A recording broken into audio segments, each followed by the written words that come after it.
அனைவருக்கும் வணக்கம்ங்க. இங்கே வந்து பார்த்திங்கன்னா, நம்ம நிம்மதியாக சந்தோஷமாக பிரச்சனையே இல்லாமல் வாழ்கிறதுக்கு ஒரு 3 சுலபமான வழியை சொல்கிறேன். இதை செஞ்சிங்கனாலே போதும், நீங்கள் நிம்மதியாக சந்தோஷமாக பிரச்சனையே இல்லாமல் இருக்கலாம். அது என்ன வழின்னு பார்க்கலாம், சரிங்களா? கண்டிப்பாக இதை கடைப்பிடிக்கணும்னு நான் ஆசைப்பட்றேன். இது விழிப்புணர்வுக்கான வீடியோ இல்லை, நம்ம நல்ல முறையில் வாழ்வதற்காக நான் போடக்கூடிய பதிவு. சரிங்களா? 1, தேவையில்லாத ஆசையை மனசில் வளர்த்துக்கிறத தவிர்த்துடுங்க. 2வது வந்து பார்த்திங்கன்னா, தவறான உறவுகளை தேடி போகிறத தவிர்த்துடுங்க. ஆடம்பரத்தை கைவிட்டுடுங்க. இந்த 3த்தையும் பண்ணிங்கன்னா, ஆடம்பரம், தவறான உறவுகளை தேடி போகிறது, தேவையில்லாத ஆசையை வளர்த்துக்கிறத பண்ணாதீங்க. இந்த 3 விஷயத்தை கைவிட்டு பாருங்கள். இனிமையாகவும் சந்தோஷமாகவும் வாழ்க்கை வாழலான்னு சொல்லுவேன். இங்கே நம்ம 3 தவறுகள் பண்ணுறோம். அந்த இருக்கிறதுலே 2 தவறுகள் ரொம்ப பெரிய தவறு. 1, நம்மளை விரும்புகிறவங்கள நம்ம விரும்ப மாட்டோம். 2வது வந்து பார்த்திங்கன்னா, நம்ம தேடி தேடி போய் அசிங்கப்பட்டாலும் நம்ம மாற மாட்டோம்.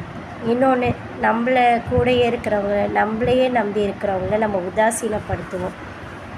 அதே மாதிரி வந்து பார்த்திங்கன்னா, ஏமாத்துறவங்கள நம்புவோம், நம்புகிறவங்கள நம்ம ஏமாற்றுவோம் வாழ்க்கையில். இந்த மாதிரி விஷயத்தெல்லாம் நம்ம செய்யாமல் இருந்தாலே வாழ்க்கையில் சந்தோஷமாகவும் இனிமையாகவும் வாழலாம். அந்த காலத்துலலாம் 5000 ரூபாய் சம்பாரித்து நிம்மதியாக இருந்தாங்க. இப்போ 5 லட்ச ரூபாய் சம்பாரித்தாலும் நிம்மதி இல்லாமல் கடன் பிரச்சனையோடு இருக்காங்க. காரணம் என்னென்னா, ஆடம்பரம் மட்டும்தாங்க. நான் ஒன்று சொல்லுவேன், உங்கள் குழந்தைங்கள நல்ல முறையில் நீங்கள் சம்பாதிக்கிறதுக்கு ஏற்ற மாதிரி 25,000 ரூபாய் சம்பாதிச்சாலும் சிக்கனமாக வாழலாம். கண்டிப்பாக நம்ம மிச்சம் பிடிக்கலாம். கவர்மெண்ட் ஸ்கூலில் சேர்த்து ஒரு 4,000 ரூபாய் 3,000 ரூபாய், சரி 5,000 ரூபாய் செலவு பண்ணிங்கன்னே வைங்களேன். நம்ம ஒரு 5,000 ரூபாய்க்கு ஒரு வாடகை வீட்டுக்கு போகலாம். ஒரு 3,000 ரூபாய் மளிகை சாமான பட்ஜெட்டை போட்டு சிக்கனமாக குடும்பம் நடத்தணுமானா நம்ம லைஃப்பில் நம்ம நல்லா இருக்கலாங்க. இப்போவும் சொல்கிறேன், நம்ம எந்த ஆடம்பரமும் நினைக்காம நம்ம சிம்பிளாக லைஃப்பில் ஒரு வேளை சாப்பிட்டா கூட நிம்மதியாக சந்தோஷமாக ஒருத்தர் மேலே ஒருத்தர் அன்பை வச்சுட்டு இருந்தோமானாலே போதும். வாழ்க்கையை இனிமையாக வாழலாம்.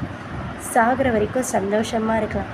நமக்கு இந்த பேராசை, இந்த பணம், நகை, வீடு, நிலம், சொத்து, லோனு, கடன், இந்த மாதிரிலாம் வந்து யாரும் தன்னுடைய வாழ்க்கையில் பிரச்சனையை சேர்த்துக்காதீங்க. நல்லவங்களோ கெட்டவங்களோ எதுவாக இருந்தாலும் சரி, சட்டப்படி பிரிஞ்சு உங்கள் வாழ்க்கையை அமைச்சிக்கிறதுக்கு அவங்கவுங்களுக்கு உரிமை இருக்குது.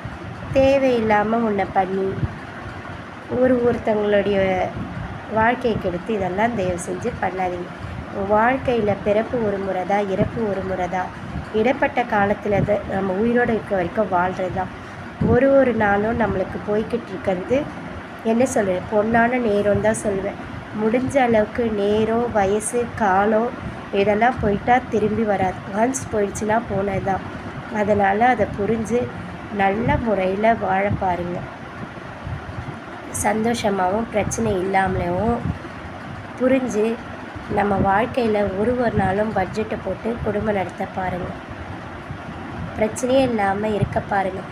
கணவன் சம்பாதிக்கிறதுக்குள்ளே மனைவி குடும்பம் நடத்த பாருங்கள். மனைவிகள் தேவை என்ன நினச்சி அதை செய்து கொடுக்க பாருங்கள் ஒவ்வொரு கணவர்களும். அதுவும் உங்களுக்கு ஏற்ற மாதிரி இங்கே செஞ்சு கொடுங்க, சரிங்களா? நீங்களும் புருஷன் சம்பாதிக்கிறதுக்கு ஏற்ற மாதிரி உங்கள் தேவைகளை பூர்த்தி பண்ண பாருங்கள். நன்றி, வணக்கம்.